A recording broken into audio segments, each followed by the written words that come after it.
शहीदी धरती बा आ शहीदी धरती बा तो कुछ शहीदी चार लाइन कवि जी भूमिका के अंदर भाव देते हैं। कैसे गुरु जी?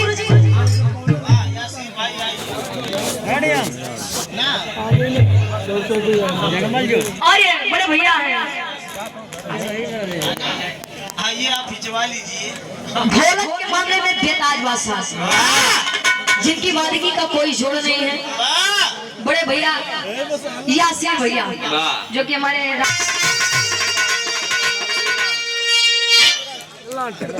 विजय यूट्यूबर्स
कार्यक्रम के आयोजक साहब बड़का भैया राम अवध यादव जी, ये लोग सरहद पर जाते हैं तो हम और आप लोग चैन से सो पाते हैं।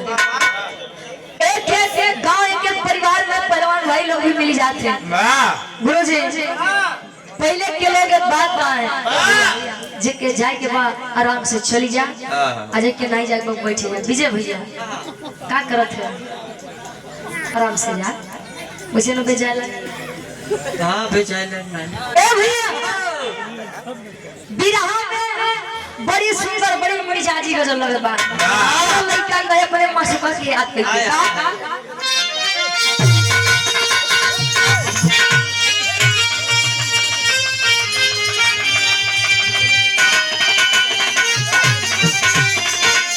लड़का गए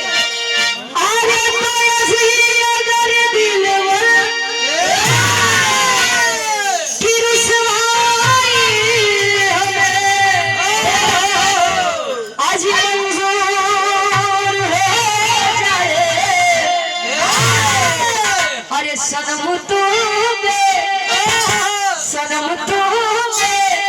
वफा के नाम से मशहूर हो जाए।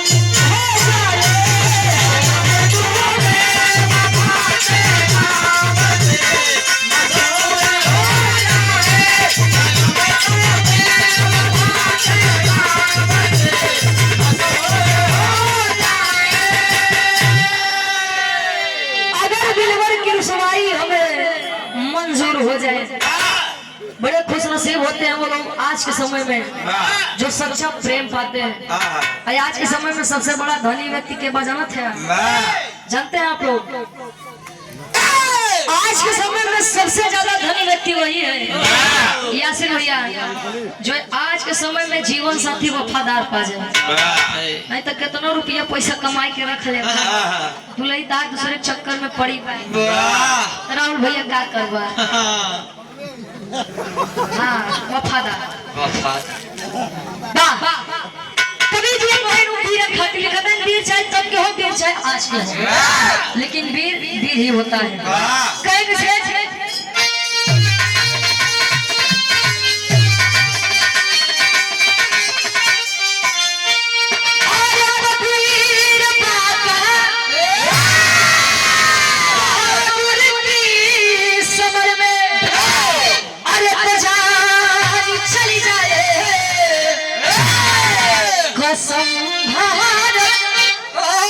कसम भारत अब माता की लग पहचान जाए। कसम भारत माता की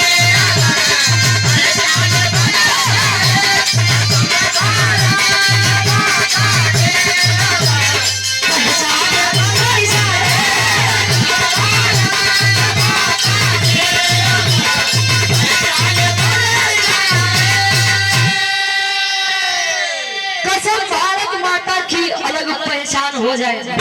पहले के लोग एक बात कहा गुरु जी कि जेकरे जवानी आवत हो चोकरत किया कयो अच्छा तोरो आई नहीं का बाइक लौट के उनका जाति दे लगाई यार।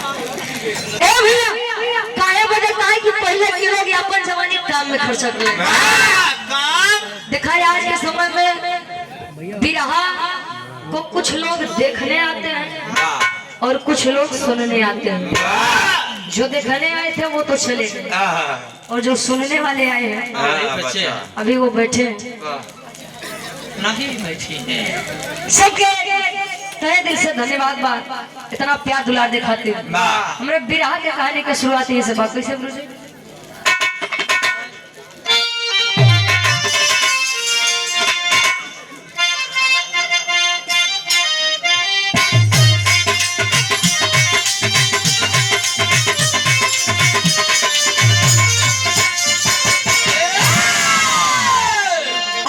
किस्मत की बात बताओ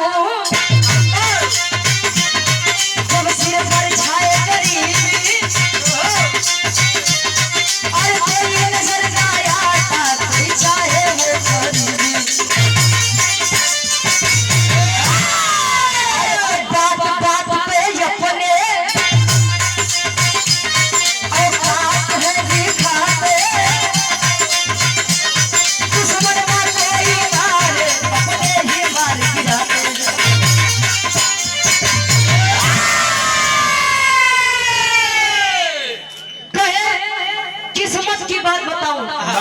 जिंदगी में जीवन में समय सबको मौका देता है गुरुजी। कुछ बन जाइए कुछ कर जाइए लेकिन कुछ लोग होते हैं जो आलस करके सोते हुए अपने उस समय को गंवा देते हैं तो कुछ लोग चैतन्य होकर के उस समय का फायदा उठा लेते हैं और बाद में कहेंगे भगवान पता नहीं मेरे कौन एक कलम से किस्मत लिख दी है।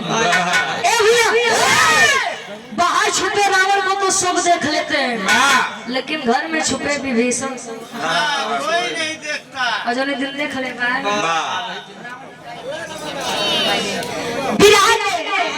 कहानी की शुरुआत यार से कहानी बात कहा के कोने समय के बाद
जी आप प्रयागराज से हाय हाय कहानी में तो नहीं समझ लाए भैया। एक छोटा सा शहर में ही उत्तर प्रदेश में कानपुर में रहने वाला एक छोटा सा परिवार यादव के परिवार माता पिता और एक छोटा सा बच्चा मनु यादव है। एक बात मैं आपको बता दूं हम कितने भी बड़े हो जाए लेकिन हमारे सर पर यदि माता पिता का हाथ माता पिता का साया रहता है तो साहब हम बच्चे कहलाते हैं। लेकिन जिस दिन माता पिता का साया हमारे हाथ से उठ जाता है हमारे सर से उठ जाता है उसी दिन हम भी गार्जियन और हम भी बड़े हो जाते हैं। माता पिता की ये अहम भूमिका होती है हमारे जीवन में। धीरे धीरे समय बीतता समय कहा जाते खुशी के दिन बहुत दिन नहीं। चलो मनु यादव के सर के ऊपर से माता और पिता का साया हट गया। ए भैया ए भैया ए टोपी वाले ए ब्रह्मा विष्णु महेश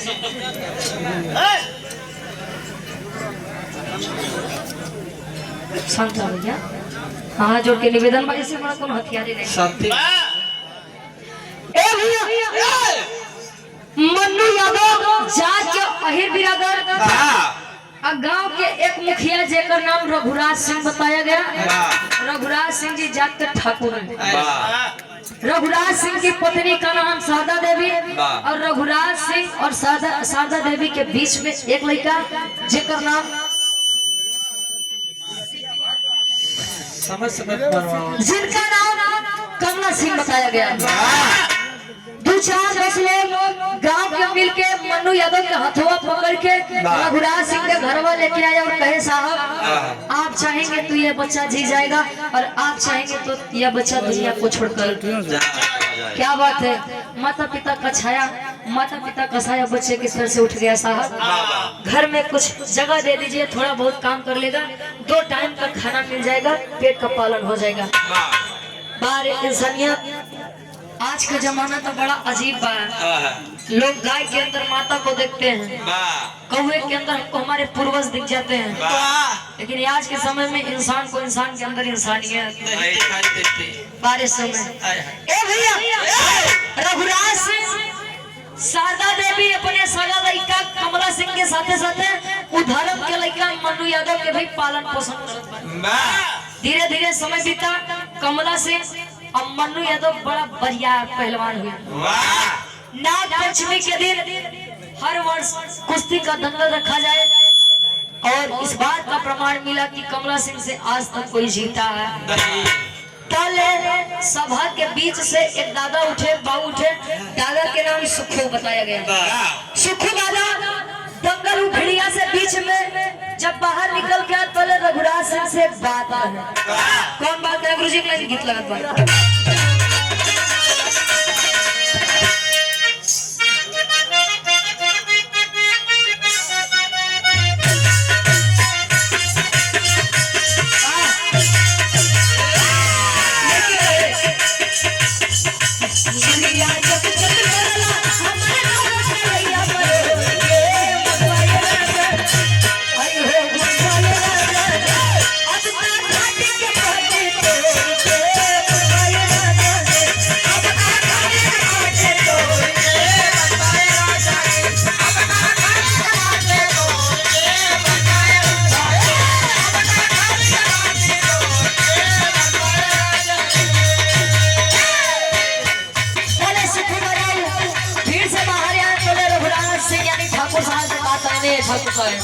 हमार बात सुना।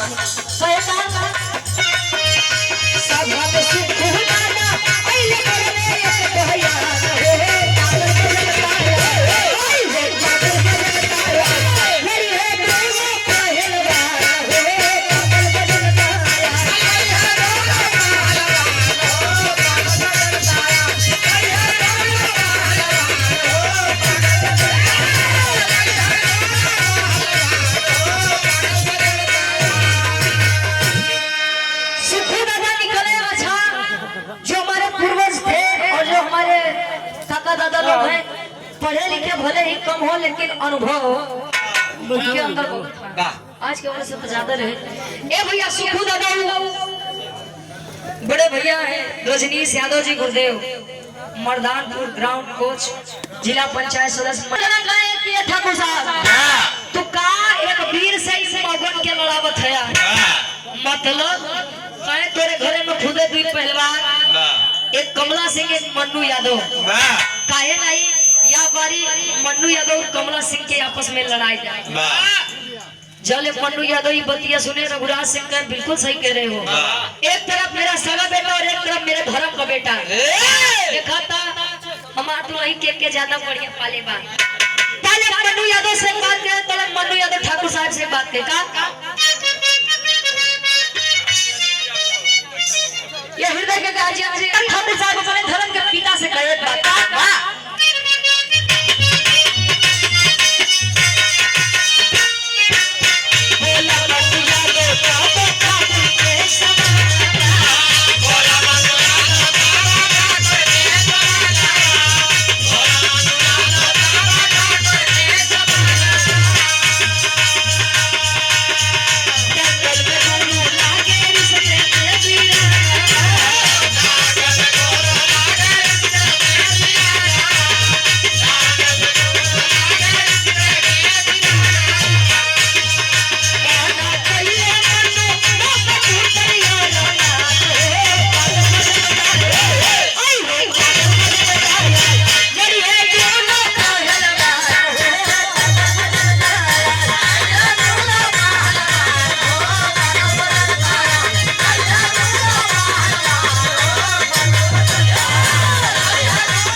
भैया कमला सिंह से, कहे पिताजी आप पागल हो गए हैं, दिमाग खराब है आपका। जिन्हें मैं पहलवानी के मामले में अपना गुरु समझता हूँ, जिन्हें मैं रिश्ते में अपना बड़ा भाई समझता हूँ, आप क्या चाहते हैं कि मैं दंगल में उनसे सामना करूं? नहीं पिताजी मुझसे यहाँ नहीं होगा। तले रघुराज सिंह डांट कर एक बार बोले, लड़के अरे मैंने तो सोचा था कि मैंने अपने घर में 2 शेर को जन्म दिया और 2 शेर का पालन पोषण मेरी धर्म पत्नी शारदा देवी कर रही है। अरे तू तो शारदा देवी के अरमान पर पानी फेर दिया बेटा। जा हमें तो नहीं पता है कि शारदा देवी शेर के बदले घरे में गीदड़ पाला था। जब तक बतिया अपने ऊपर रहे तब तक मन्नू यादव सुने, आज जैसे बतिया मातारी के ऊपर पिताजी खबर भिजवा दीजिए कि दंगल होगा, एक तरफ कमला सिंह और एक तरफ मन्नू यादव लड़ेगा। अतले होत का एक लाइन गीत लगत बा गुरु जी का।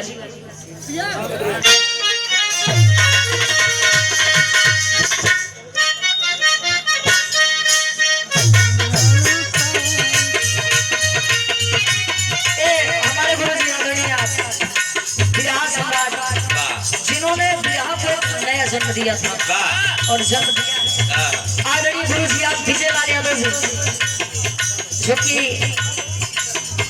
इनकी कर्म भूमि है। फोन आया था कि बेटा बता देना और जन्मभूमि आदरणीय गुरु जी जिसे ऐसे बहुत ही प्यार सम्मान मिलता है।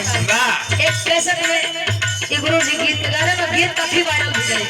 कई बार लिखा कहे चढ़े जवानी बदरिया, चढ़े जवानी बदरिया काहे बादल छोड़ी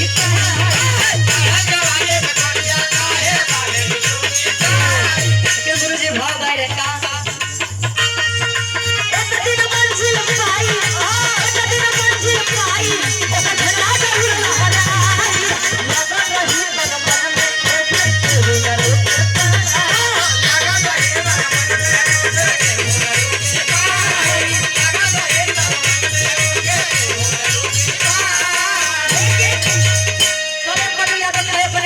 का पिता रघुराज सिंह से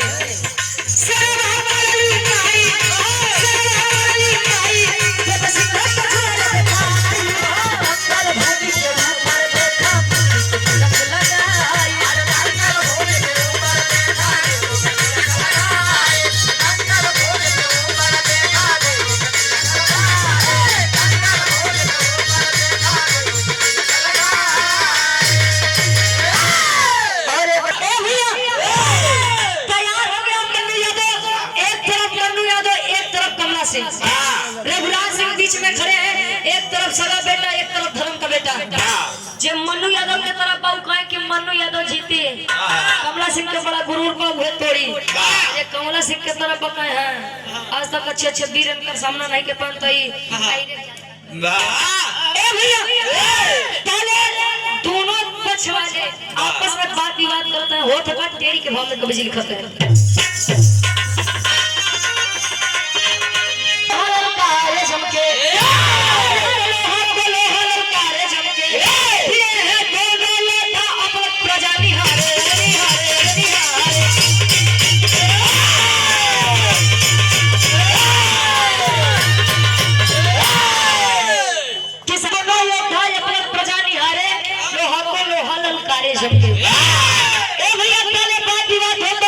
मन्नू यादव कमला सिंह के उठा के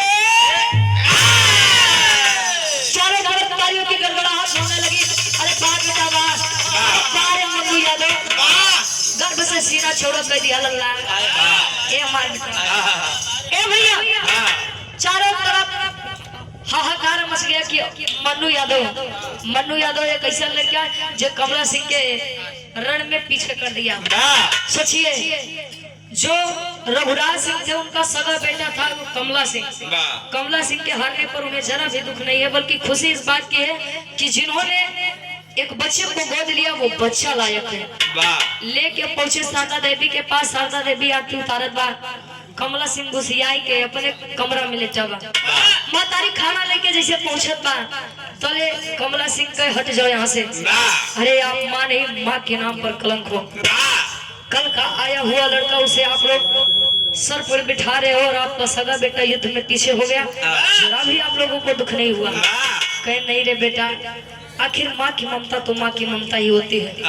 कहे बेटा, जितना मैं तुझे मानती हूँ उतना मैं मन्नू यादव को मानती हूँ, और जितना मन्नू यादव को उतना तुझे।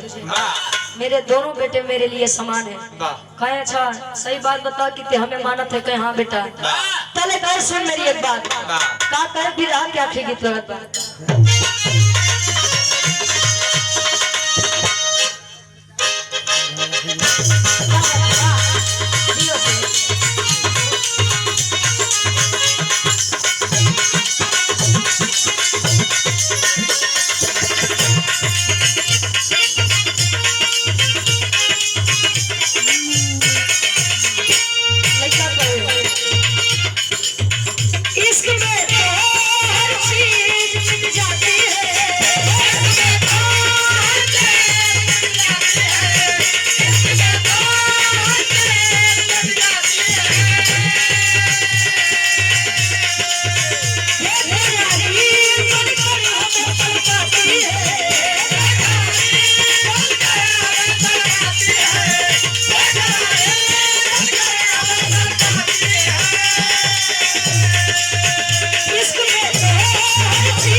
मेरे सामने मनु यादव को लेकर आया, और जब तक मैं इसे मारूंगा नहीं तब तक मेरे इस कलेजे को ठंडा। सोचिए, जो भाई भाई एक दूसरे के लिए जान दे सकते थे, आज वही भाई अपने दूसरे भाई, अपने छोटे भाई का जान लेने के लिए उतारू हो गया।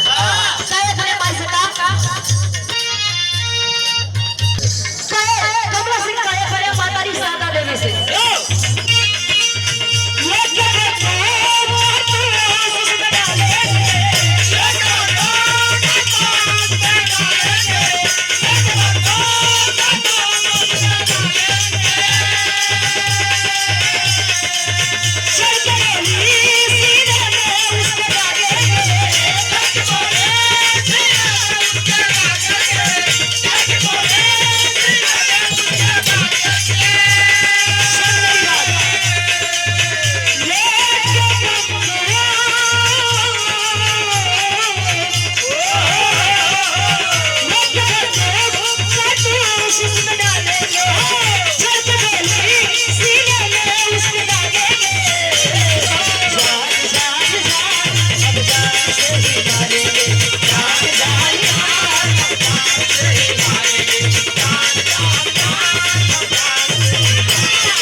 चली आओ, ओके हम मार दें हमारे कलेजा के ठंडक। आखिर माई के लोग कहते हैं कि माई के जिगरा गाय के, अब पुतवा के जिगरा है कसाई के। मातारी जब इतनी बात सुने कहे ठीक बेटा मैं लेके आती हूँ। आए मनु यादव को कही बेटा तू मुझे अपनी माँ समझता है? बिल्कुल, जब से मैंने होश संभाला है मैंने आपको ही तो माँ और पिताजी को पिता समझा है। अरे जवन मांगे तुम देबे? कहे हाँ दे।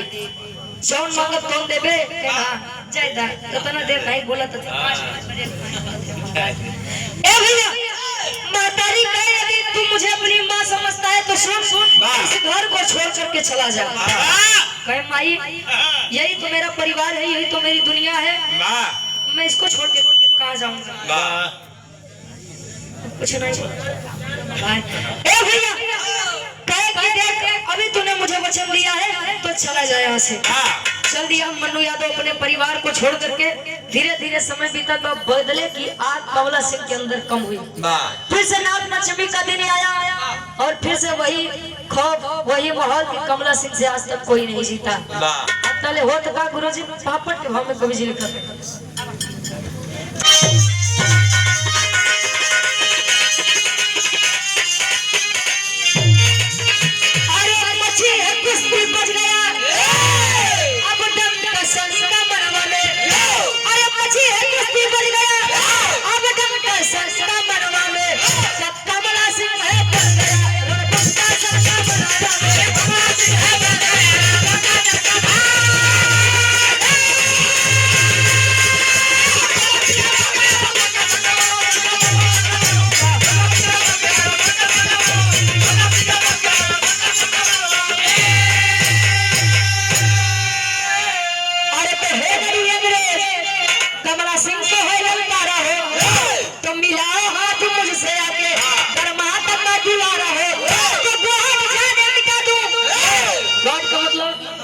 भगवान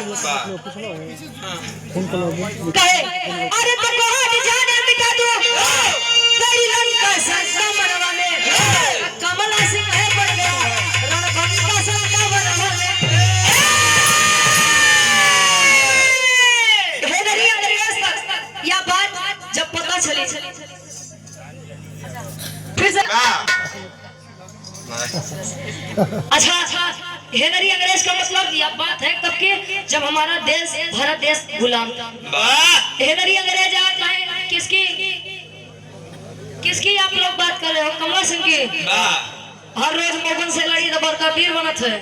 एक काम कर कहने काम करो कमला सिंह से कह दो कि अंग्रेज हेनरी अंग्रेज तुम्हें ललकारा है, अगर माता भारत माता का दुलारा हो तो आके मुझसे हाथ मिलाओ। ए भैया भारत माता के मान और सम्मान पर आई चारों तरफ खबर फैलने लगी कि भारत यानी हिंदुस्तान के लिए कमला सिंह कुश्ती लड़ेंगे और इंग्लैंड से हेनरी अंग्रेज अपने देश के लिए लड़ेगा। धीरे धीरे खबर पहुंचे मन्नू यादव तक। मन्नू यादव जब भी बात पहुंची तो मन्नू यादव एक बात विचार करे आल्हा के भाव में कभी जी प्रमाण देते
कुश्ती देखने जाऊंगा।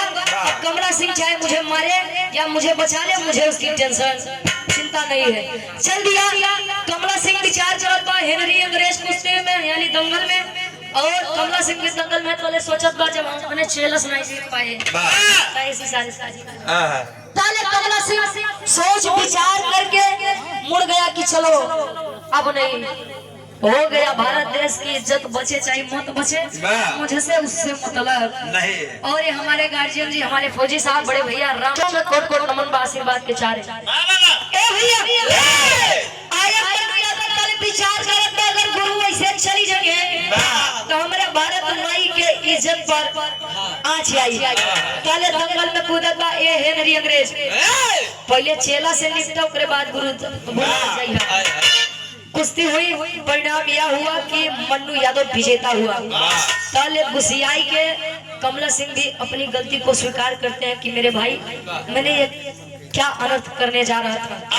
ताले दोनों भाई बात करते हैं, ताले हेनरी अंग्रेज निकाल के बंदूक चला दिया गोली कमला सिंह के ऊपर।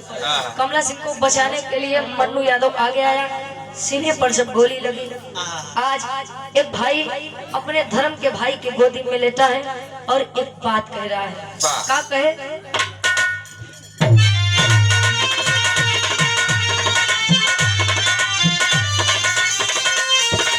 अरे गोली लागल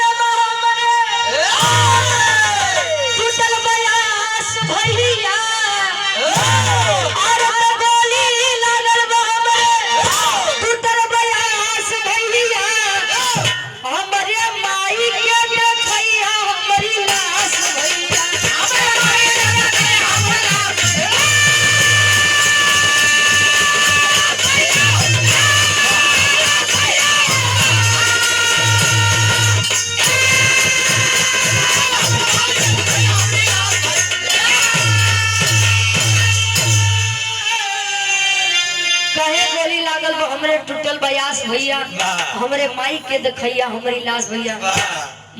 मन्नू यादव से कमला सिंह कहे नहीं भाई मैं तुझे कुछ नहीं होने दूंगा। कल मन्नू यादव हथवा पकड़ के कहे ए भैया ये जंग तो मैंने जीत लिया लेकिन मैं अपनी जिंदगी की जंग हार गया भैया। मेरी एक बात मानिए, आखिरी बार मेरी इस लाश का दीदार मेरी माँ शारदा देवी से करा देना भैया। अब मांगत बात का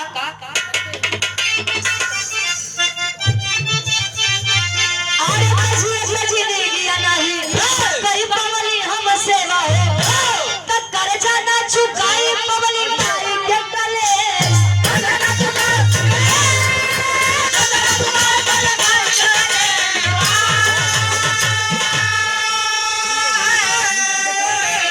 खुशी माई के देव तू कभी सवास भैया, खुशी माई के देव तू कभी सवास भैया, हमारे माई के देखैया हमारी लाश भैया।